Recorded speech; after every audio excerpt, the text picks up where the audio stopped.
Everyone, welcome back to my channel. Today we're going to read some more Beyond a Game, a Freak Circus fanfic, fan art of our own. Chapter 8, A Given Objective. You recalled the first day you had arrived in the foreign world, a world that differs from yours, yet just a similar in every way. Putting aside the monsters that lurk around, the system and society was all too familiar for your liking. Everything comes with a risk, decisions that cannot be undone, consequences that must be endured. In those situations you were facing right now, either leave the person whom you call friend, or risk your short life over the safety of another. As a human, your emotions influence your decision making, and so you couldn't help but choose the later. You had made your way towards the entrance, where people lined up to get their ticket punched by most likely a ticket taker. You paused briefly before getting in the line of people. You rustle your hand around inside your bag and got hold of smooth material.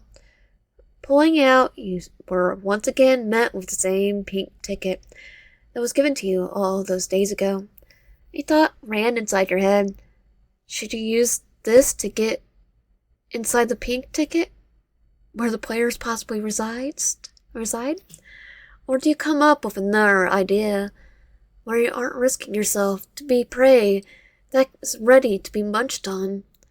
Although you did mean it when you said that everything comes with a risk, even if those risks involve your morals.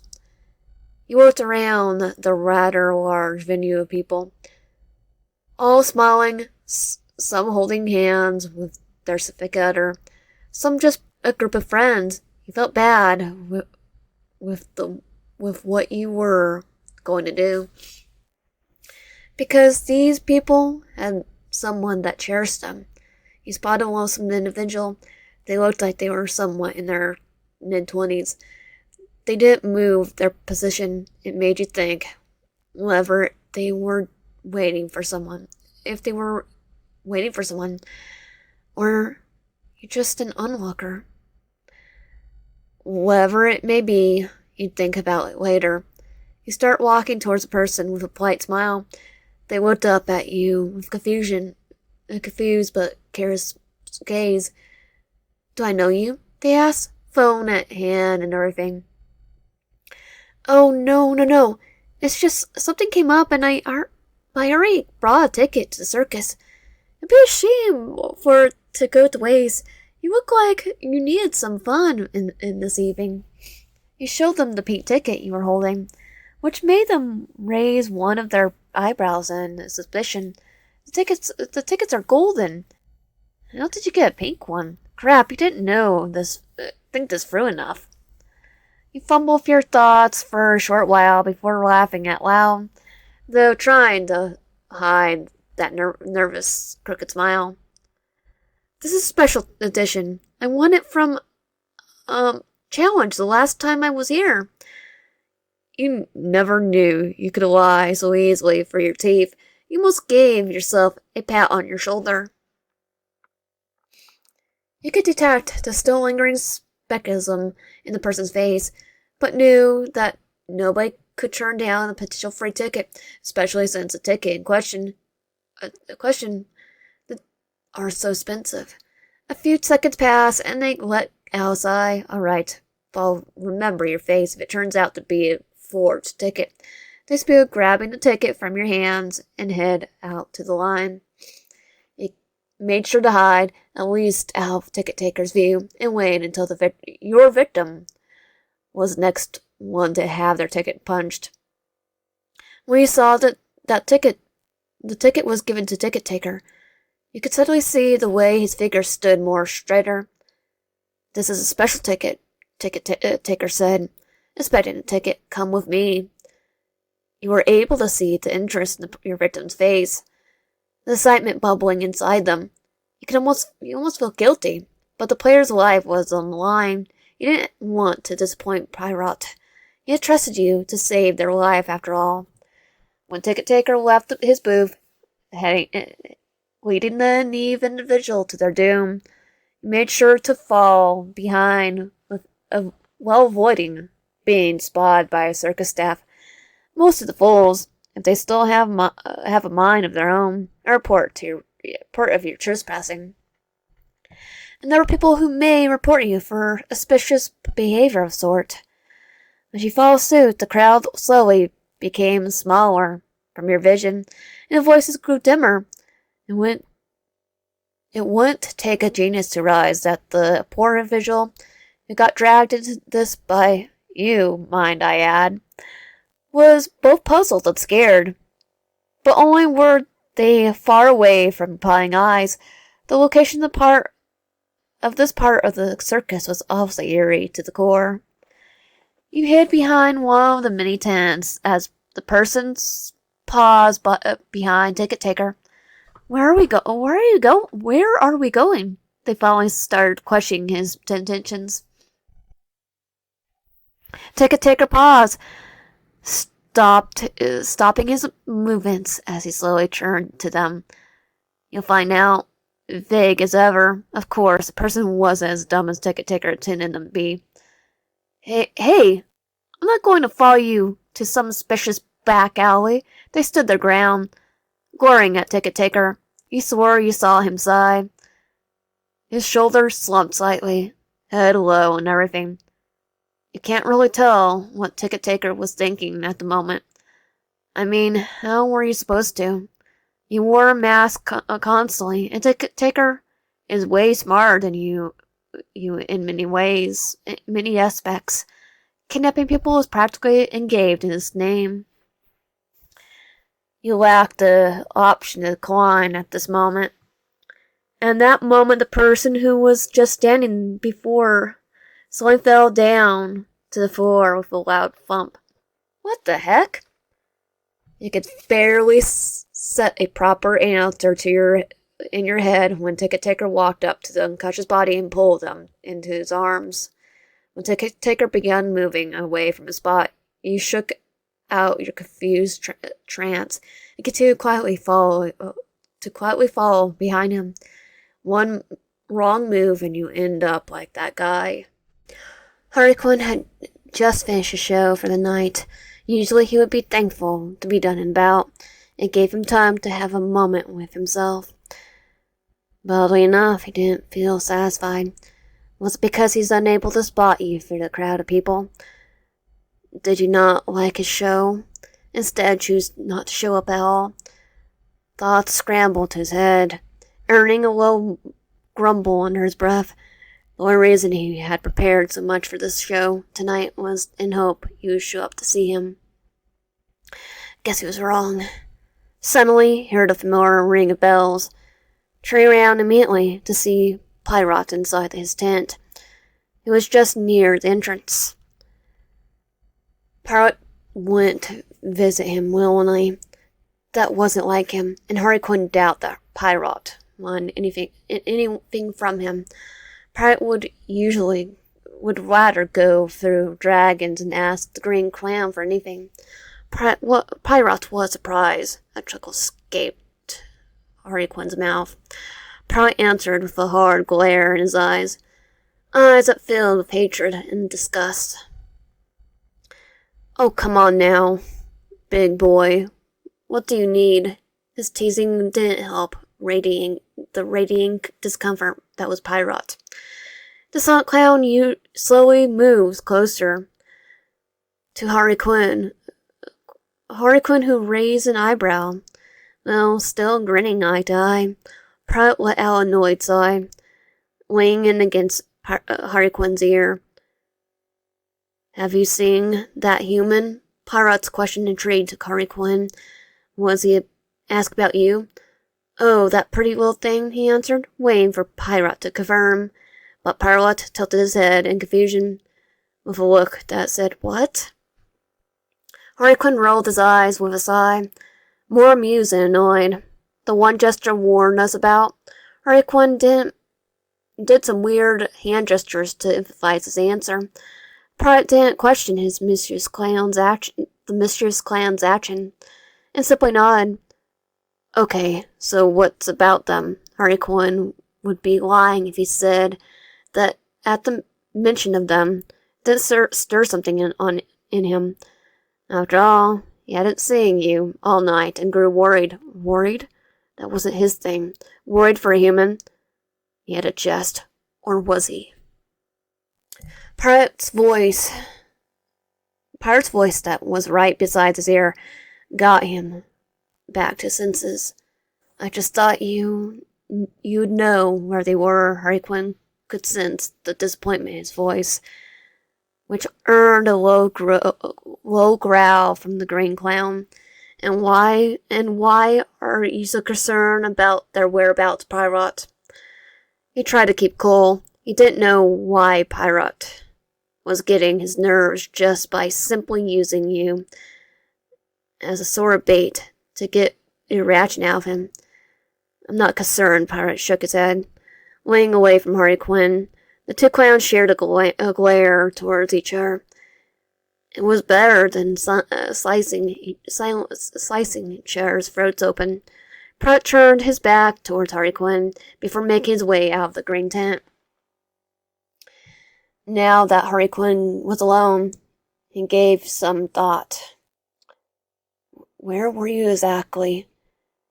If Pirate is asking where, when he's so fascinated by another human, it's surely interesting. Pirate wouldn't give someone else a minute of his time except for other circus members.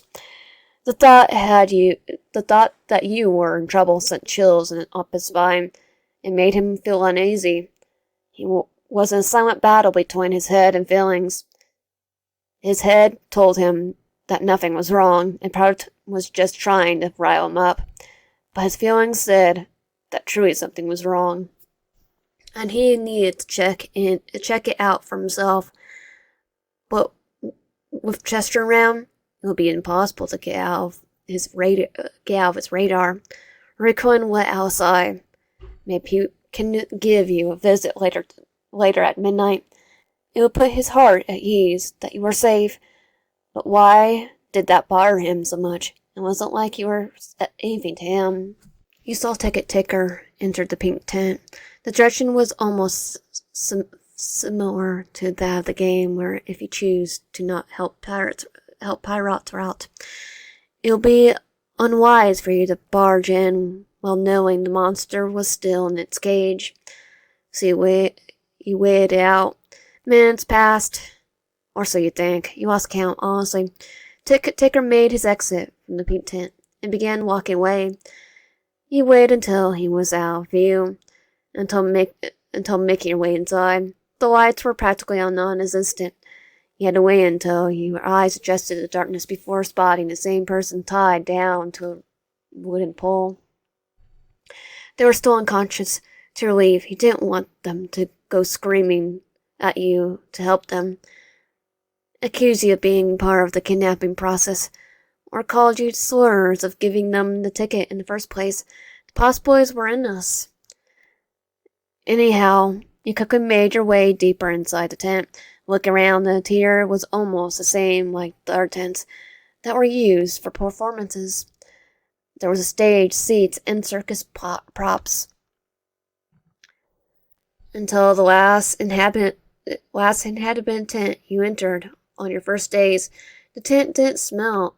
Unlike the last inhabitant tent you entered on your first days, this tent didn't smell of dead bodies. The lack of strong scent of iron. This tent smelled old, like those houses that elderly people would have owned. It had its own unique and distinct smell that cannot be explained, but easily recognized. At least the place didn't smell of decomposing human bodies. You weren't exactly complaining. You weren't sure what you were looking for, but you started moving around aimlessly, looking for anything that might look a little interesting. Nothing. The human body you found days ago, plus the unconscious one that was just a few meters away from you, has been the only proof that those clowns, plus Ticket Ticker and the doctor, or exactly clowns, were they? Were undoubtedly insane. I mean, you knew that they do some crazy stuff, but seeing the action with your own eyes was another experience entirely. A steep of light gradually got bigger from the corner of your eye. You noticed the entrance to the tent was gradually opening. You panicked and hid yourself at the small crevice between the large block of wood that hid you perfectly. You moved closer to the edge, hoping that you'd be able to see what was happening without being spotted. There, behold, you saw everyone, the circus members, Proletary Quinn Jester, Ticket Taker, and the doctor. They stood next to each other, staring down at the unconscious person that laid, tied down on the ground, and never knew we would get a new prey again this week. Harry Quinn said with surprise in his voice that lacked interest. Humans are not known for their wits, Harry Quinn, Jester uttered, his eyes set on the human. After all that happened with the person previously, an uncomfortable dread passed through you. I'd like to add that this human got suspicious on the way here, so I must defend them on that matter. Ticket Taker chirped in. Jasher didn't comment further, but respond with a simple nod. Do you think this one will do any good for my next experiment? The doctor undoubtedly Russian accent was smooth to the touch. He almost forgot how alluring the voices of the cast were. Prout, as always, stood quiet, but his eyes were observant and said more than words. His gaze was down at the unconscious body, but his mind was occupied elsewhere. They couldn't quite figure out. He knew these characters at heart, but knowing them on a deeper level was another case. You don't know what they're thinking, what their next move would be. No amount of love you had for these characters would change the fact that they're dangerous. Ticket Taker's voice was disrupted this short silence. Well, does this little one pique out one of your interest? His question was for anyone that was present, excluding you. No, Pirate went straight to the point. He didn't seem to be the type to take in humans that he doesn't kidnap on his own. But he may be wrong. Nah, Harry Quinn was next. His answer was pretty obvious. Obviously obvious why. If Pirate wasn't interested, then so is he. I have enough collection to go around. Plus, I'm saving space for a special human. The doctor spoke, his fingers touching his mask with precision. This human he speaks of, was it you? Or was he talking about the player? He caught a glimpse of a glare from Harry Quinn that was shot to the doctor. No funny business, Doctor. Harry Quinn let out a sound that was equivalent of a snarl. Enough, you two. Jester's voice snapped. Jester's voice snapped the two out of their conversation, if you even call it that. I have my own agendas to attend to. I have no time to take in their liability. Ticket Taker, as always, the one besides Jester, who always thought things ahead. If Bill sees this one as a setback, I'll step away too. You took note of the fact that Jester trusts in Ticket Taker's judgment. It would be useful in the near or far future. Only if you manage to get on Ticket Taker's good side. So, we're having this one for dinner? Harry Quinn opened his mouth, revealing his green tongue that licked his lips. God damn monsters, always being insanely attractive without trying. You almost forgot you weren't in a life or death situation. But was it really your fault? You've been chasing around these characters for as long as you could remember. Even though you could be dead and turned to food the next second, you still had to appreciate their good-looking criterias, despite being man-eating monsters. Stay down, Harley Quinn. We must preserve our food. Gunny is not the answer. Jester lectured him, earning an annoyed groan from the younger clown. Jester's right. We must avoid kidnapping more humans. They're right on to us. We have to stay low and save what we have. Ticket taker explained. Jester nodded in agreement. That is right. If we keep this one alive, we won't have to take another human for a good while. Jester spoke, rubbing his chin. Damn, they're smarter than you thought. Or were you glazing them a little too much for you just thinking logically? Who knows? Jester, may I speak with you? Pilot's voice caught everyone off guard. The red clown barely spoke. So when he did, he would be a center of attention. Pilot, privately. Everyone was stunned. It was a rarity for Pirate to stand up to Jester like that. But it was no news of what just happened recently with Pirate's favorite little human. As you wish. How could Jester deny a quest from Pirate? Despite being the way he is, he still cared deeply for everyone. Every single of the circus members. That includes heavily to Pirate. He hoped that you could get away and eavesdrop on their conversation, but with the other members being in the same room, you are unable to without being caught red-handed. What do you think Pirate wants to talk about with Jester? Hurricane broke his awkward silence. The doctor shrugged. He seemed to be the one who was less interested on the matter. But there was still rather large amount of curiosity in him. The possibilities are small, but most likely would be what happened that day when the little barista was taken by Jester. What Ticket Taker just said was the same context that Pirate gave you before.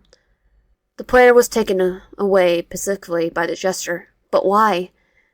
What is so special about the player that Jester needed them for something? Maybe there is something bigger behind the thing that you weren't acutely aware of.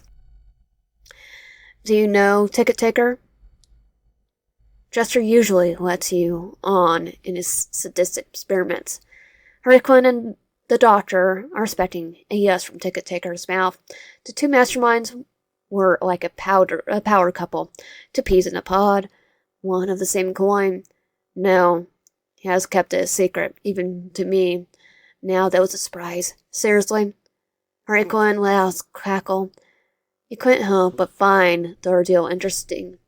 For once, Ticket Taker was left out of the big plans of either leader. Ticket Taker was left out of the big plans of their leader.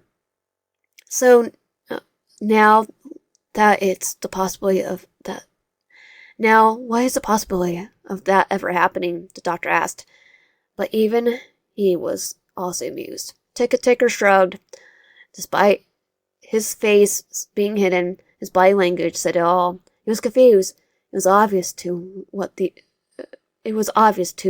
those who knew him that he disliked being oblivious.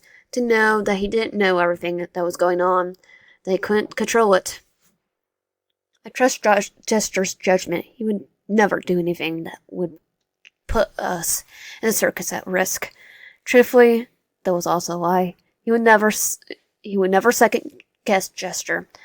But leaving him hanging like this wasn't something Jester would do. Do you think he went haywire? Does he need a checkup? Those two bozos weren't exactly helping Ticket Taker's already occupied mind. But Was Jester going insane? Probably. He hasn't been the same ever since he encountered that human you. Physical checkup was gonna be a no-go. It was exactly a physical problem he was going through. No, far from it. Jester, Pirate began talking. The noble Jester stood on opposite of Pirate, a blank expression on both of their faces. Pirate Jester followed suit. This wasn't much encouragement until Pirate spoke again, his voice dangerously low. Did you do anything to them?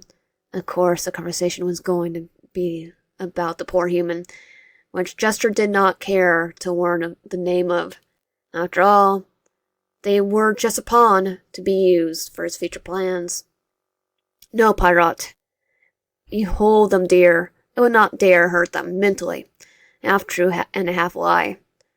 Jester would not dare upset Pirate, but sometimes his vows must be to put the test for his selfish needs. Jester saw the belief from in his expression and body language. His body that was once sharp in the edges now softened. His shoulders slowly eased, his posture less tensed. So, do you need them? Why do you need them? Jester asked the question he was longing to hear the answer of. He couldn't sleep, not knowing the true intentions of Jester. Jester did not answer at first. Lying was a skill he obtained naturally. It was easy to form sweet words that everyone wanted to hear, but with his family, wasn't so easy. Pirate, the question is beyond you. Jester's response didn't make Pirate feel any better. His body was growing tensed again. Questions flooded his head. What did Jester mean by that? Are they going to get hurt? Will he never see them again? The purple clown sighed, sensing anxiety that rayed off Pirate. He put a hand on the red clown's shoulder, a way of assuring him, then a smile that was targeted to him. Trust me, Pirate. This is for your own good. Before Pirate could get a word in, Jester went back inside the tent, leaving the poor clown outside with the dark sky illuminating stars. He managed to escape from the tent. How, you may ask? Well, let's just say that the tent had a few holes that was big enough for you to fit through. You're lucky that they had their backs turned away, making you escape a lot easier. You were unaware of the plans that were set, what Jester had prepared for you and the player. But whatever it is, you tried to pull it through. There's no way you're going to let some sadistic, psychopathic clown ruin your new life. You had turned to see the tent that was different compared to theirs. This one was wide open, weird. Making your way with steady footsteps, you slowly bent your body to peek inside the creepy tent. There's barely any lights, which was a common thing with the many other tents that weren't open to the public eye. But what caught your attention wasn't the dark atmosphere, but the one single light that hung low in the ceiling, but high enough to blind a familiar figure that sat unconscious on a wooden chair, the player.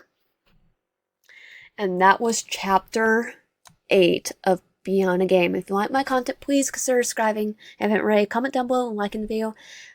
And I'll put the link in the description and in the comments. I'll see you guys next time.